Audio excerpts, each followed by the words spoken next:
একদম সকালা মুরগুমা থেকে আমরা ওই 7:30 থেকে 7:45-র মধ্যে আমরা গাড়ি ছেড়েছি।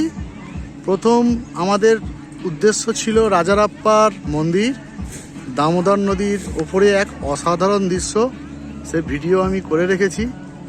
আর তারপর ওখান থেকে আমরা রামগড় হয়ে এই পত্রাতু ড্যামে এসেছি। মূল লক্ষ্য আমাদের হচ্ছে পত্রাতু ভ্যালি, আর 7 কিলোমিটার বাকি আমরা চলে যাব। আর রাস্তার মধ্যে এই লাগবা ড্যাম, পত্রাতু ড্যাম নামেই পরিচিত। একটা অসাধারণ পরিবেশ, ব্যাকগ্রাউন্ডটা চারিদিকে পাহাড়ে মোড়া, অসাধারণ দেখতে লাগছে।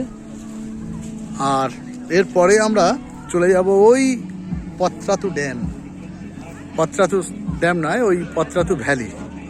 আমরা তো এখন ড্যামেই রয়েছি। আর ড্যামটাকে খুব সুন্দর করে ঝাড়খণ্ড সরকার সাজিয়েছে। 20 টাকা টিকিটের বিনিময়ে এখানে ঢুকতে হয়। চিলড্রেন্স পার্ক আছে, আর খুব সুন্দর একটা ওইখানে কনস্ট্রাকশন একটা বিল্ডিং আছে, অসাধারণ দেখতে। আর প্রচুর ঈদ উদযাপন উপলক্ষে এখানে প্রচুর মোহামেডান ভাই বোনেরা এবং মা এরা সব এসেছেন। এবার আমরা এখান থেকে রওনা দেবো পত্রাতু ভ্যালি। চলো।